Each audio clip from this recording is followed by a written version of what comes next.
Hi guys, James at Rampant Lion Reviews again for you today with another beer review. For this one, we are going to have a look at another collaboration beer. So this one is half English on the home side, half American on the away side, and out of the two breweries involved in this one, it's only the English brewery that has featured on the channel before. Now when it comes to them, I would say that they are quite a well respected and quite well established name within the English craft beer scene these days, and they've built their reputation primarily on the back of their New England hazy IPAs, which are very good, but they have been diversifying a little bit in recent times and doing different styles, which is really nice to see. And we have reviewed one or two of those for you on the channel thus far, and hopefully there'll be more at some point fairly soon. Now, when it comes to the American brewery, these guys are a really hype brewery at the moment. They've built a very good reputation for themselves despite having only been around for a couple of years, and they're really well known for their different kinds of New England hazy, whatever you want to call them, IPAs. So yeah, definitely cool to make my first review involving this brewery, and hopefully we can do some solo brewery beer reviews from these guys going forward. But yeah, the beer that we're going to have a look at today is one of the English brewery's latest releases here in Hong Kong. It's a style that I've had from them a good few times before, one that I know they can do very, very well, and this one is supposed to be a really nice beer. I've heard very good things. So needless to say, I'm very curious to see what this one's going to have in store for us. Hopefully it's another good beer. Hopefully it makes for an interesting review, and as always, I hope that you guys watching enjoy my take on this one as well. So yeah, for this review then, we are going to head to England, like I said, for the home side of things. We're going to go to the county of Sussex and a little town called Lewes, which happens to be home to the wonderful Beak Brewery. So this particular beer comes in at 8% ABV. It's called Somewhere, and it's a New England hazy imperial double, whatever you want to call it, IP, and it's brewed in collaboration with Fidens Brewing Company, who are from the Albany area in New York State over in the US. So yeah, like I said earlier, Beak Brewery are very well known for their New England hazies. I've had a couple of nice imperial stouts from them over the years as well, from what I remember, and Fidens are one of the really hyped hazy IPA breweries over in the US at the moment. So yeah, hopefully some of their beer makes it here to Hong Kong fairly soon, and we can do a few solo brewery beer reviews from them going forward. But yeah, 8% New England double IPA, this one, Citra, Nelson Sauvin and Motueka in this one from what I gather, so quite a nice mix there. But definitely cool to see these guys collaborate together, and definitely cool to do my first review involving Fidens. So yeah, let's crack on with this one then and see what the beer is going to have in store for us. So, as always with my reviews then, I'll tell you a little bit about both the breweries involved here before we taste the beer. If you want to get straight to the tasting though, just fast forward. All the usual links can be found in the video description below. That's the brewery websites, the link to my other reviews that I've done from Beak Brewery before, and my future reviews involving Fidens Brewing Company. Very first time they're featuring on the channel, as I mentioned earlier. But there's all the usual social media down there. If you want to see more reviews, do please consider subscribing to the channel. The support that you give is massively appreciated, and remember, you can go into the channel homepage and search for beer using the geography tagging system. So just go in there, use the little search bar, put in your hometown, state, county, province, whatever you like. If I've reviewed beers from the area that you search for, they will pop up. Failing that though, you can check out the playlist of beers from different countries. You'll find this one in the English playlist and the American playlist, since it is dual nationality, and do make sure you check out the playlist of beers from other countries as well, because there are some very interesting things on the channel these days, even if I do say so myself. But yeah, let's go on to my brewery notes then, and I'll tell you a wee bit about the breweries. We'll start off with Beak Brewery then, since they are the home brewery in this case. So yeah, Beak Brewery, as I mentioned already, are based in Lewes in Sussex, and the company was founded by Daniel Tapper, who has a long background in food and drink journalism, which goes back to about 2007, and he wrote quite notably with The Guardian. So he is from Leeds in Yorkshire originally, and he got into drinking bitter through his grandpa, and then he would go around and try different cask ales with his friends, but he took up brewing as a hobby during his spare time when he wasn't writing. But he originally founded Beak Brewery as a nomadic brewing project, and they've brewed beer at North Brewing in Northern Monk in Leeds, Beavertown and Partisan in London, and also at Burning Sky in Firley in East Sussex. But the first beer was produced in 2016, and they continued to brew as a nomadic gypsy brewer, whatever you want to call them, until the summer of 2020. But it was while brewing at Burning Sky that Daniel met Robin Head Foreman, who he recruited to come in as his head brewer for Beak, and he's a graduate of the famous Heriot-Watt Brewing and Distilling programme. But they found a new home in the Cliff Industrial Estate in Lewes in East Sussex, and apparently they signed a 10-year lease on the premises just before the lockdown for COVID-19 in England started. But that certainly didn't hinder the brewery's growth, and their beer got out there, and it built a very good reputation for themselves. And at the brewery, they have a 15 BBL brew kit, which is around 2,400 litres per brew, and they started off with 3 2,000 litre fermenters, and they've also got an on-site tap room as well, which opened in 2021. But over the last few years, they've been experimenting a little bit with different styles and getting their beer out there a wee bit. And as of June 2025, when I'm filming this review for you, these guys have produced 285 different kinds of beer according to Untappd. So yeah, that's everything I can tell you about Beak Brewery for the moment. If you want to learn more about these guys, you can check out the brewery website, you can follow them on Facebook and Instagram to keep up to date with all the latest goings on, and you can check out the Rate Beer, Untappd and Beer Advocate pages to learn a little bit more about all the different beers that these guys have done. So yeah, let's leave it at that, but hopefully I can go and do an out and about video at their brewery sometime soon. If I remember rightly, they do pizzas and things on site, which are supposed to be pretty damn good as well. But yeah, let's go on to the American side of things then and talk about Fidens Brewing Company for the first time. So yeah, Fidens Brewing Company was founded in Colony, which is just to the northwest of Albany in New York State, and the company was founded back in 2019. So the main men behind founding the brewery are Steve Parker, Tim Pierce and Michael Carter. Steve used to be a physical education teacher, and he's the original head brewer. He started home brewing back in about 2014, having tasted the New England IPAs, and he spent a number of years brewing in his garage using a half barrel sort of 80 litre type kit. Tim, on the other hand, worked for GE, General Electric, and also PwC for a number of years in the kind of financial and tax management fields, and he is a certified accountant. Mike, on the other hand, worked in Charlotte down in North Carolina as a financial advisor, but he moved back to New York when the company was founded. In the very early days of the brewery, they were joined by Alan Wilbrandt, who apparently offered to shoot their opening with his camera, and he soon joined the company as a partner, and he takes part in the beer production and also does their social media and their label art and stuff like this. But the name Fidens is taken from the Latin word fidens, which means courage and strength, I think, in a sort of way, but it's intended to symbolise the courage and fearlessness that they realised they were going to need to start their own brewery, and this name was actually suggested by Steve's wife Raquel. So they found their premises on Walker Way in Colony, which was previously a car detailing space, and they ripped everything out and renovated the space. I think it's 2,000 square feet, but they installed the brewery in there and opened their doors to the public in late 2019. They had a tasting room at the brewery in the early days, but this was closed due to the pandemic after only about 4 months of operation, and they say that this was actually quite good for them because they ripped it all out and put a canning line in, and that was what really helped the brewery kind of get their name out there a little bit. They were able to put their beer to different places across New York State and things. But yeah, since foundation, they focused primarily on the New England hazy, whatever you want to call them, IPAs, and they've built themselves an excellent reputation based on this style, and they've done a lot of collaborations with other breweries that are really known for this style, and they've got a really good relationship with Other Half in New York City, and a few others, but yeah, they are very hyped within that particular style category. In 2023, they opened a new tap room on Broadway in the Warehouse District in Albany. This has got 11,000 square feet of space, and there's a full kitchen there along with 30 draft bins. If you look at the picture of this space, it is pretty damn big, but I don't think they've got production in there from what I saw. But these days, the head brewer is Anthony Dana, who was also a teacher, and he originally started in the tap room but learned to brew under Steve, who stepped back from brewing to become the kind of operations manager in 2022. But as of June 2025, when I'm filming this review for you, these guys have produced around 505 different kinds of beer according to Untappd. That number will no doubt continue to increase as time goes on, but from what I understand, they have been trying a good few different styles in recent times as well.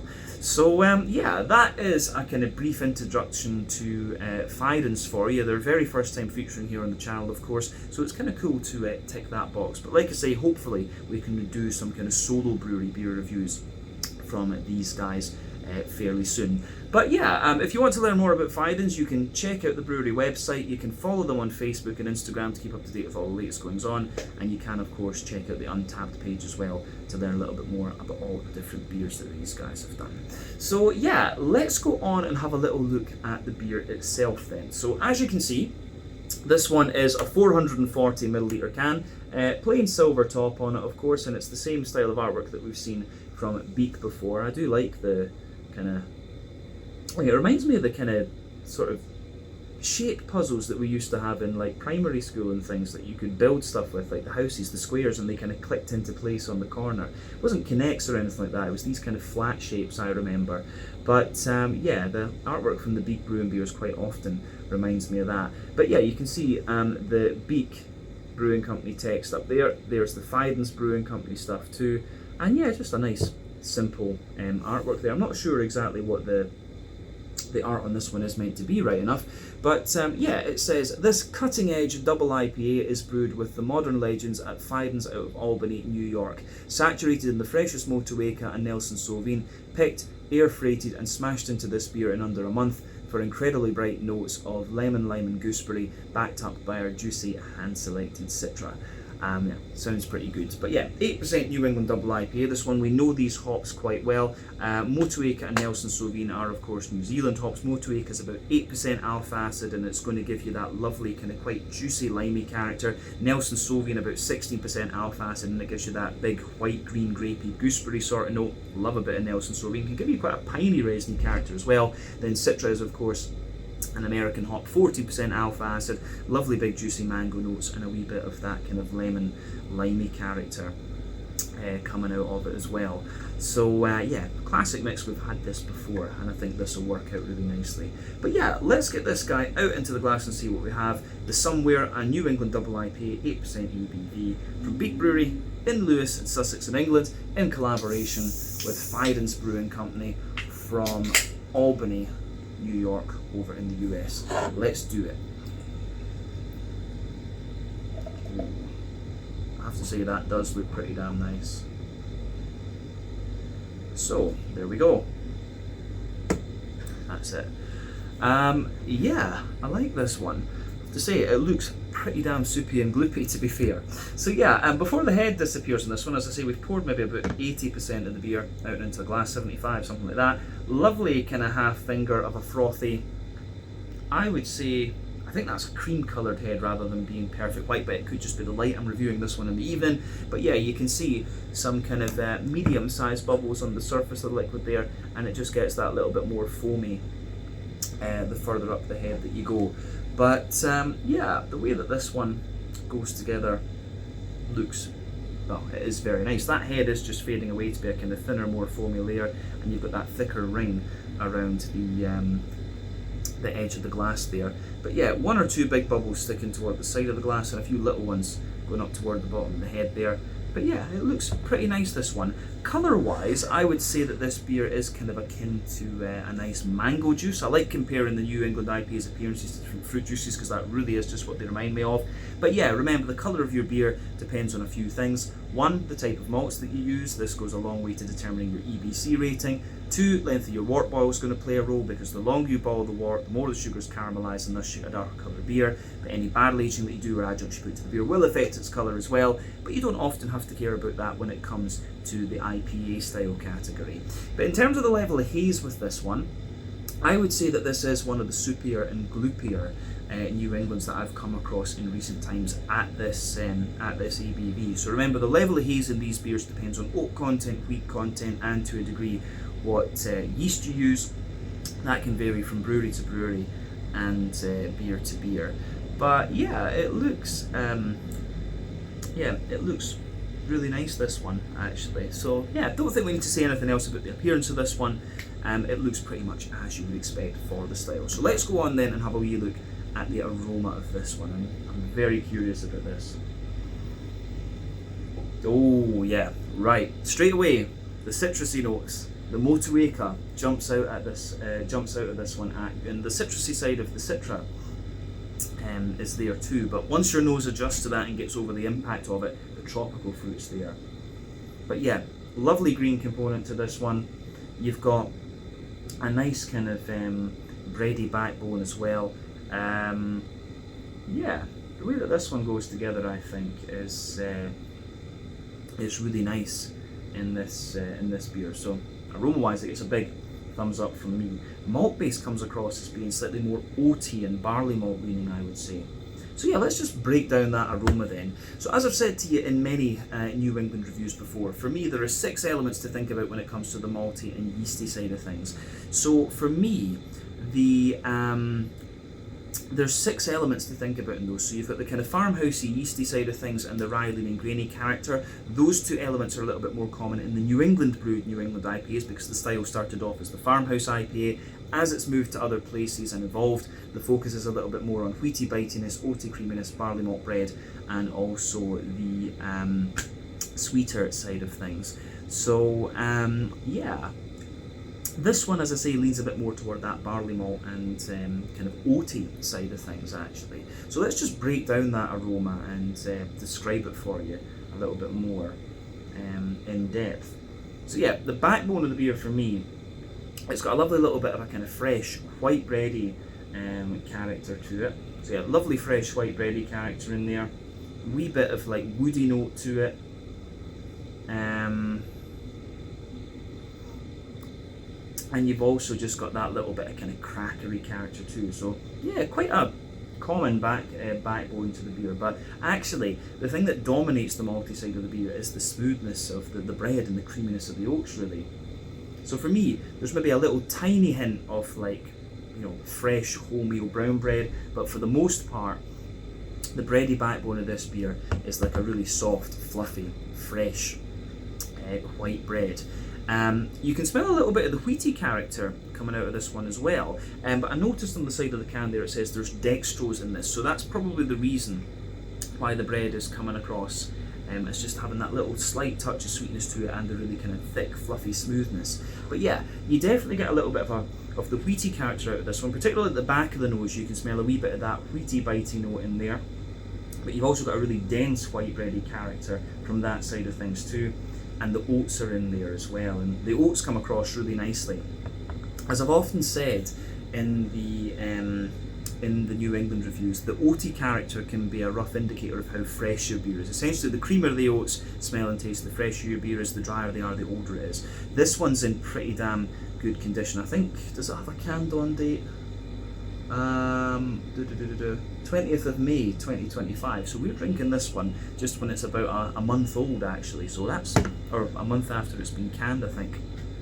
So yeah, it says CO, canned on, so yeah, we're drinking this beer just about a month old, so it should be about in its prime at the moment.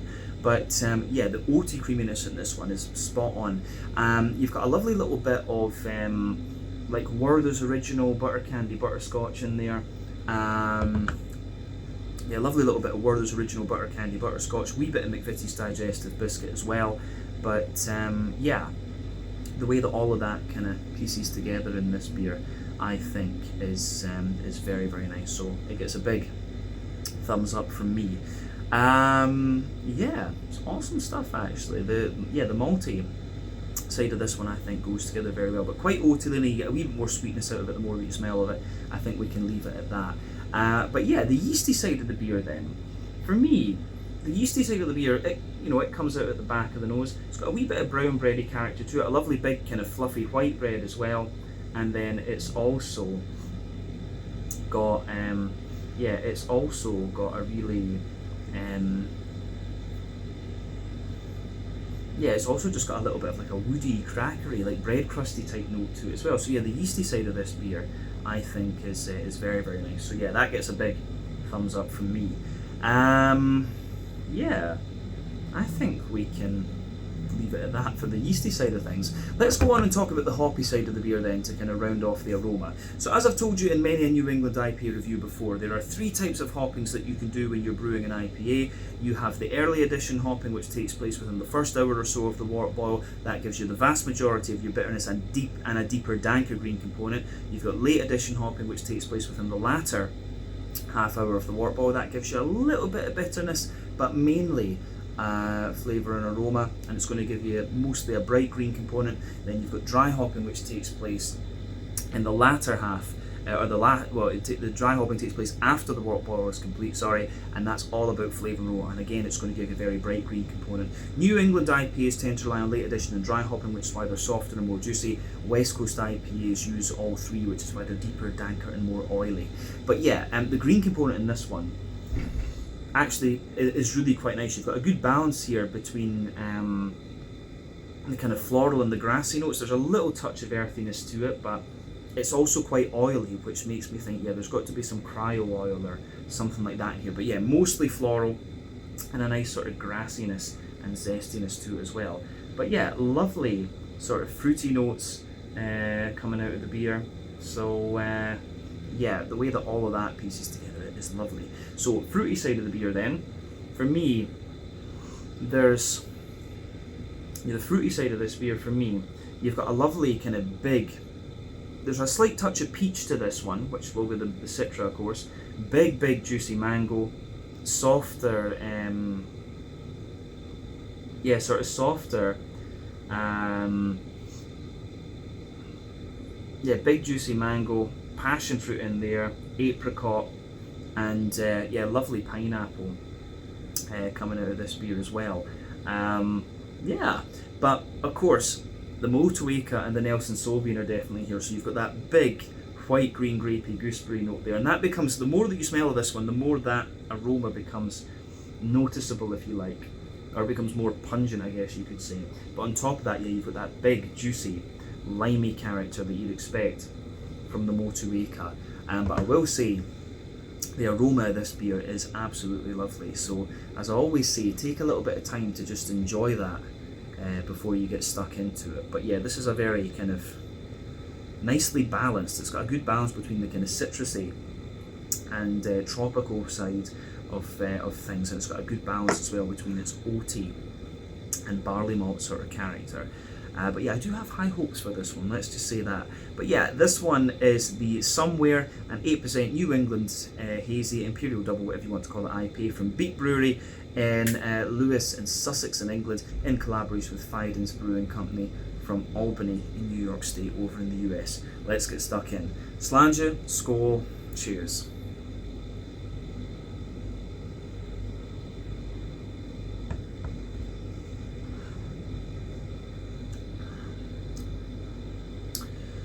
Yeah, I'm going to say straight away, that's a really just very nice, enjoyable beer. Gets a big thumbs up from me. Yeah.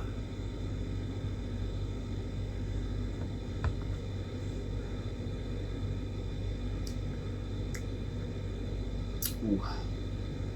Yeah.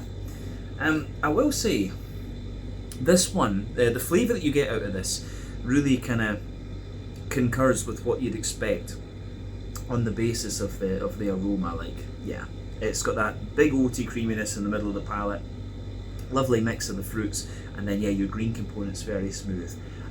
Yeah, very good stuff. Wouldn't expect anything less from these two breweries, in honesty. But yeah, let's break this beer down then and describe the flavour for you a little bit more in depth. So we'll go to the middle third of the palate, as we always do. So the backbone of the beer, you've got that lovely, fresh, white bready bread crust in there.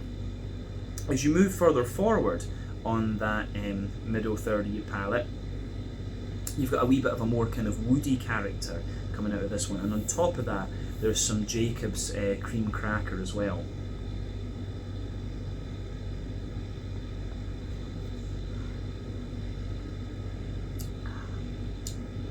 So yeah, above the crackery notes, I'd say in this one, they come out into the aftertaste, and those are quite mild compared to everything else actually. So the next layer up, you do have a slight touch of like you've got a slight touch of a more kind of wholemeal brown bready character coming out of this one, and that just lingers there too. But then yeah, the next layer up is the white bread from the barley malt, and that's got a good little bit of kind of density to it, but it's also quite fluffy in a way, and I think that's the dextrose at work, in honesty. But then yeah, the next layer up you get that really dense, pardon me, sort of wheaty white bready character coming out of the beer. So it's smoother further forward, slightly more bitey coming a bit further back, but the bitiness on this beer is quite minimal, to be honest with you. This is a very smooth and kind of soft New England IPA. Do remember that though, that generally speaking, sweeter flavours come out further forward on the palate and more dry and bitter flavours come out further back.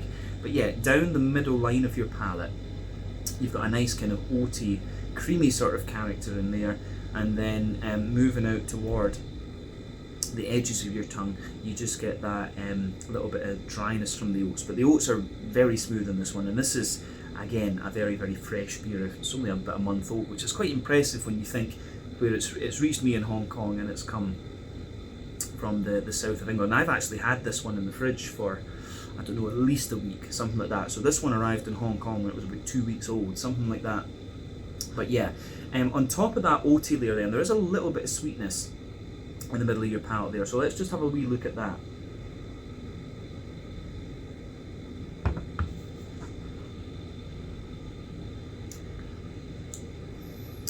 So yeah, in the dead centre of your palate, you've got a little bit of you've got a little circle there, which is kind of where there's original butter candy butterscotch.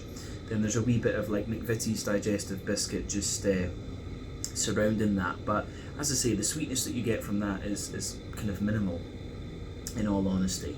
But yeah, the way that it goes together, I have to say, is very nice. So it gets a big thumbs up from me. Yeah, so in terms of the middle third of your palate, I think we said everything we really need to. Let's go to the back third of your palate then. And as I've often said, the back third of your palate is going to give you very similar flavours to the middle third of your palate, but just at different intensities. But yeah, the border region between middle and back third of your palate, you get that nice little bit of kind of bready build up in there. The brown bread in the base, the barley malt white bread in the middle, then the more dense wheaty character on top. But yeah, the base of that back third of your palate, you've got a really nice kind of fresh white bready bread crust in there. On top of that, there's a Jacob's cream crackery type character.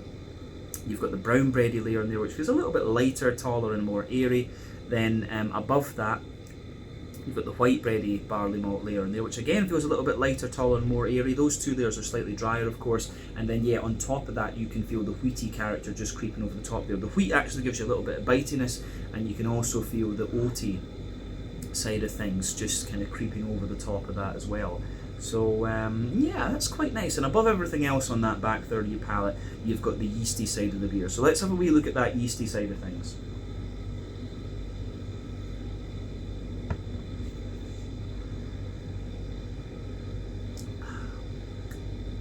So yeah, the yeasty side of this beer, for me, it's yeah, the yeasty side of the beer for me, at its core, it's got like a soft brown bready character to it, and then around the edge it's a more kind of rusticy, crackery sort of white bread, I would say, and the very edge of that is a bit more of like a fresh white bready bread crust for sure. So yeah, the yeasty character is more white bready leaning and more kind of crackery, but that sort of dryness lingers into the aftertaste. So yeah, the way everything goes together in this one, I think, is really, really nice. So that gets a big thumbs up from me too. But yeah, definitely, back third of your palate, you can feel the flavour is taller. Then as you move further forward into the middle third of your tongue, it just kind of compresses down and squashes together that little bit more. But the malt base on this one is really quite nice, and it gets a big thumbs up from me. This is one of the softest IPAs that I've had from Beak actually, and it's a bit creamier too. The usual ones I have from Beak are just a slight touch drier in honesty. But yeah, it's very good stuff, I will say that. But yeah, let's go on and have a little look at the hoppy side of things then with this beer. So yeah, back corners of the palate, there's a little touch of earthiness in there. But yeah, as you move further forward from that earthiness, it disappears very quickly. The beer quite quickly becomes quite floral, and you know, there's a wee bit of kind of greenness kind of coming out of that. I wouldn't describe it as spicy, but there's a wee bit of kind of pungency to that green component, but you can feel it's got a slight touch of oiliness to it as well. But yeah, round the front curve of the tongue, the beer is definitely that little bit lighter and more grassy. There's a wee bit of zestiness there, and I think it's the Motueka out of the 3 hops that's going to give you most of that. So yeah, again, that's very, very nice. Yeah, so let's go to the front third of your palate then, and the fruity side of things, just to round off our flavour section of this video. So yeah, border region between front third and middle third of your palate, you get that nice little bit of kind of bready build up in there, the brown bread in the base, the white bread in the middle, then the more dense wheaty character on top.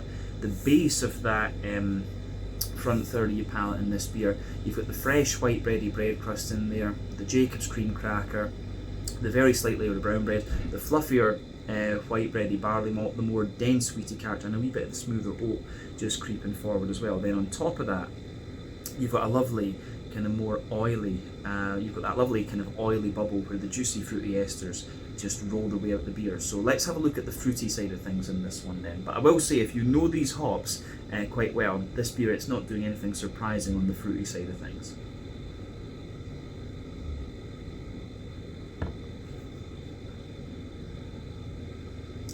Yeah, so the back half of that front third of your palate is all about the citra. You've got the sharper peach on top, you've got the juicy mango underneath. Yeah, the sharper peach is on top, the juicy mangoes underneath, the passion fruits there.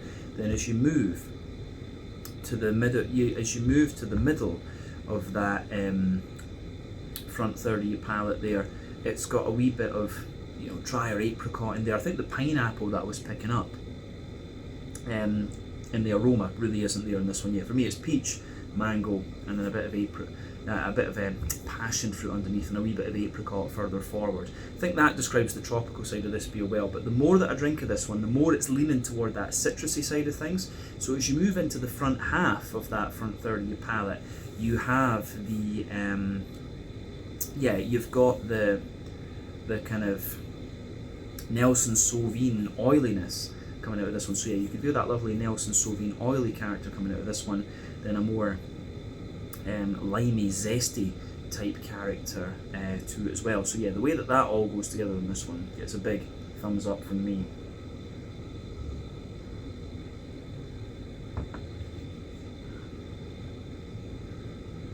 But yeah, I have to say, that is pretty awesome stuff. But yeah, fruity wise, yeah, this is really nicely done. But yeah, on top of the white green grapey character from the Nelson Sauvin, it's all about that zesty lime, and I think the citrus contributing a wee bit to that. You can feel just behind that very front tip of your tongue, there's a wee bit of a lemony character too. So that lemon limey zestiness and the grassy side of the beer really does have a wee bit more pungency into the aftertaste. But yeah, all in all, the way this one goes together, I think, is really, really nice. But yeah, it's very good stuff actually. So I think we've said everything we need to about the flavour of this one. More oaty, creamy, and kind of very limey leaning New England IPA. But let's have a wee look at the mouthfeel in this one then, just to round off. So yeah, I would say that this beer is kind of at the top end of the mid-body part of the scale. The carbonation is very, very smooth. It's got a lovely creaminess to it, this one. It does show you a little touch of dryness into the aftertaste, but not much yet. More of a smooth, creamy New England IPA, this one. The green component in the beer has... the green component in this beer definitely has a wee bit more of it does have a wee bit of zestiness to it, particularly from the grassy side of things. But the IBU in this one, I think, is your standard sort of 30 or maybe 40, as you'd often get for a New England double. But yeah, I think about 40 IBUs. The malt base is a wee bit drier underneath, smooth in the middle, nice and creamy on top with a very slight sweetness to it. And then yeah, you've got a nice kind of quite citrusy, zesty leaning fruity side to this beer. But all in all, a really, really interesting one. The malty backbone and the kind of oatiness in this is what kind of strikes me about it. But yeah, the kind of limey, zesty character is really interesting as well. But yeah, I think we can leave it at that for this one. This has been a really interesting one to review. So yeah, let's leave it there. This was the Somewhere, an 8% New England Hazy Imperial Double, whatever you want to call it, IPA. brewed at Beak Brewery in Lewes in Sussex in England in collaboration with Fidens Brewing Company from Albany, New York State, over in the US. So once again, thank you for watching my beer reviews. Until the next time, please like, subscribe, share, all the usual YouTube stuff. Let me know your own thoughts on this beer in the comments section below. Let me know what your favourite beers are from both Beak Brewery and from Fidens Brewing Company going forward. But yeah, I want to do some more things from Fidens for sure. But yeah, check out my social media, check out the brewery's social media. Thank you for watching, and I'll catch you guys in another review very, very soon. Slàinte, skål, cheers, and see you guys later.